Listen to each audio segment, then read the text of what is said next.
আমার কথা একবার বিশ্বাস করে দেখেন, এই আলুর স্ন্যাক্স রেসিপিটা একবার যে খাবে জাস্ট ওয়াও বলতে বাধ্য হবে।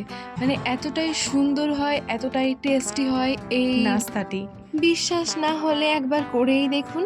তো চলুন আজকের এই মজাদার নাস্তা রেসিপিটি আপনাদের সঙ্গে সুন্দরভাবে শেয়ার করি। তো প্রথমেই আমাদের 2টা আলু লাগবে। তো এবার আলুটা প্রথমেই গ্রেট করে নিব। এটা একটু পারলে বেশি করেই বানানোর চেষ্টা করবেন, তার কারণ এটা এতটাই টেস্টি হয়, অল্প স্বল্পতে কারোর হবে না এই আমি বলে দিতে পারি। তার জন্য একটু বেশি বানানোরই চেষ্টা করবেন, না হলে কাড়াকাড়ি লেগে যেতে পারে। ওহ সরি, আমি তো একটা কথা বলতেই ভুলে গেছি, আলুটা কিন্তু অবশ্যই সিদ্ধ করে নিতে হবে প্রথমেই। তো প্রথমে আমি ভালোভাবে আলুটা সিদ্ধ করে নিয়েছি।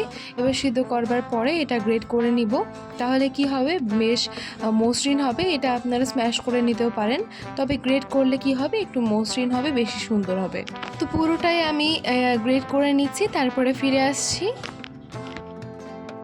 তো এর মধ্যে অল্প একটু স্বাদ মতো লবণ দিয়ে দেব অল্প একটু মিক্সড মশলা, অল্প কাশ্মীরি লঙ্কা গুঁড়ো। এবার একটু মিশিয়ে নিচ্ছি সুন্দরভাবে। এবার এটা একটা প্লেটের মধ্যে ট্রান্সফার করে নিচ্ছি। এবার ওই পাত্রের মধ্যে আমি বেশ কিছুটা বেসন নিয়ে নিলাম। এটা আপনারা পরিমাণ মতো নিয়ে নেবেন, যতটা আলু সিদ্ধ থাকবে সেই মোতাবেক নিয়ে নেবেন।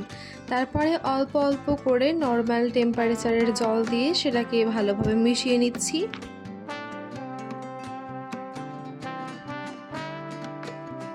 তো এর মধ্যে আমি 3 চামচা দিয়ে দেব কর্নফ্লাওয়ার। তো কর্নফ্লাওয়ারটা একবার করে মেখে তারপরে 3 চামচ অ্যাড করেছিলাম। তো দেখুন সুন্দরভাবে এটা মেখে নিচ্ছি এবং সুন্দর একটা ডো চলে আসবে। দেখুন আমি 2 ভাগে 2টা আমি নেচি কেটে নিচ্ছি। এবার এই 2টা ভাগে আমি সুন্দর করে একটা শেপ দেব। তো দেখুন এটা কেটে নিলাম 2 ভাগে। এবার এটাকে চেপে চেপে সুন্দর একটা চারকোনা মতো শেপ দিব। চারকোনা ঠিক না, একটু লম্বাটে সাইজে করে দেব। দেখুন এই যে দেখুন ঠিক সেই রকম এইরকম ভাবেই দিতে হবে। তো এবার এটা আমি তুলে নিয়ে নিচ্ছি। তো এখানে একটু নিয়ে নিলাম আটাটা দিলাম, তার কারণ যাতে মেঝেতে না চিপকে যায় তার জন্য এটা দিয়ে দিলাম। এবার এটা দিয়ে দিচ্ছি। এর উপরেও আমি একটু আটা ছিটিয়ে দিচ্ছি, এর কারণ যখন আমি এটা ছুরির সাহায্যে কাটবো যাতে গায়ে গায়ে না লেগে যায়, তার জন্য উপর থেকেও একটু ছড়িয়ে দিলাম। তো এবার দেখুন এটা আমি এইভাবে চারকোনা করে কেটে নিয়েছি। চৌকো চৌকো সাইজ হবে, দেখতে বেশ ভালো লাগে। আপনারা আপনাদের মতো ইচ্ছা মতো আপনারা শেপটা দেবেন, কোনো সমস্যা নেই। এইরকমভাবেই আমি আরও একটা ডোতে এরকমটা করে নিয়েছি। এবার এটাকেও চৌকো চৌকো করে কেটে নেব। তো এখন আরও একটা ধাপে আমি চলে আসলাম। এখন আমি বেশ কিছুটা নিয়ে নিয়েছি বিস্কিট। এবার এইটাকে আমি গুঁড়ো গুঁড়ো করে নেব একটা এর সাহায্যে, স্টিলের গ্লাসের সাহায্যে।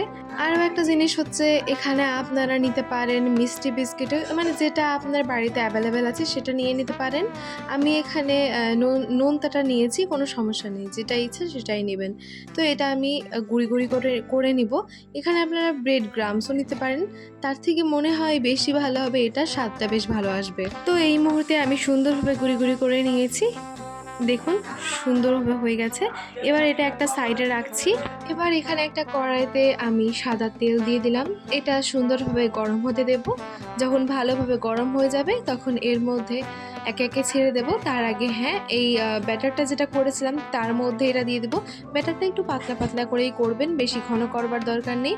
তো ওটার মধ্যে দিয়ে দিলাম। এবার এটা ওই বিস্কুটের গুঁড়ির মধ্যে দিয়ে দেব, দিয়ে ভালোভাবে কোট করে নেব, তারপরে তেলের মধ্যে ছেড়ে দিব। ওইদিকে ওটা ভাজা হচ্ছে আর এদিকে আরও একটা কোট করে নিচ্ছি। এভাবে উপর থেকে একটা খুন্তির সাহায্যে তেলগুলো ছিটিয়ে ছিটিয়ে দেবো, ওপরটাও হালকা হালকা ভাজা হয়ে যাবে, কোনো সমস্যা হবে না। এবার এটা উল্টিয়ে দিলাম, একই রকমভাবে এপাশ ওপাশ করে লাল লাল করে সুন্দর করে ভেজে নিব। এই মুহূর্তে আমার লাল করে ভেজে নেওয়া হয়ে গেছে। এবার এটা তুলে নিচ্ছি, একটু উল্টিয়ে দিলাম আরও একটু ভাজবার জন্য। তো এখন দেখুন সুন্দরভাবে ভেজে নেওয়া হয়ে গেছে। এবার এটা একটা ছাঁকনির সাহায্যে ভালোভাবে ছেঁকে তুলে নিব। তেলটা এদিকে ঝরছে আর এদিকে আরও একটা দিয়ে দিলাম। তার জন্য দেখুন কি সুন্দরভাবে ভাজা হয়ে যাচ্ছে আর এখন থেকে কতটা লোভনীয় লাগছে সেটা দেখতেই পাচ্ছেন। খুবই ভালো হয়েছিল খেতে। আপনারা একবার হলেও এরকমভাবে ট্রাই করে দেখবেন।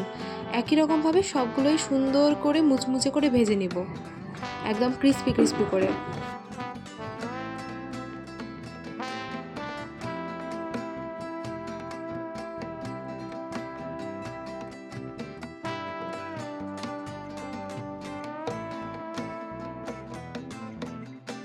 তো এই মুহূর্তে আমার সবগুলো ভেজে নেওয়া হয়ে গেছে আর কতটা ক্রিস্পি ওপরটা আর কতটা সুন্দর হয়েছে আপনারা দেখতেই পাচ্ছেন। দেখেই কতটা লোভ লাগছে, খেতে না কতটা সুন্দর হয়েছিল সেটা আপনারা না খেলে বুঝতে পারবেন না।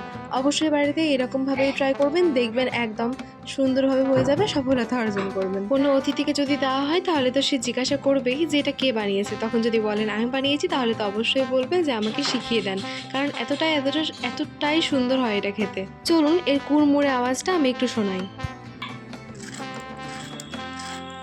উপর থেকে একদম ক্রিস্পি আর ভেতর থেকে একদম নরম, কি যে স্বাদ, মুখে দিতেই যেন একদম প্রাণটা জুড়িয়ে যাচ্ছিল। অবশ্যই ট্রাই করবেন। তার সঙ্গে যদি থাকে টমেটো কেচাপ তাহলে তো হয়েই গেল। বিশ্বাস করেন মুখে স্বাদ লেগে থাকবে। তো যাই হোক বানিয়ে দেখবেন, আর ভিডিও ভালো লাগলে চ্যানেলটিকে সাবস্ক্রাইব করে পাশে থাকা বেল আইকনে ক্লিক করে অল নোটিফিকেশন অন করে দেবেন। ভিডিওটি যদি ফেসবুক থেকে দেখেন তাহলে অবশ্যই পেজটিকে ফলো করতে ভুলবেন না, আমার পাশে থাকবেন। তো আজকে এখানেই বিদায় নিচ্ছি, পরবর্তী অন্য কোনো ভিডিওতে আবারও দেখা হবে। সেই পর্যন্ত সবাই ভালো থাকুন, সুস্থ থাকুন, ধন্যবাদ।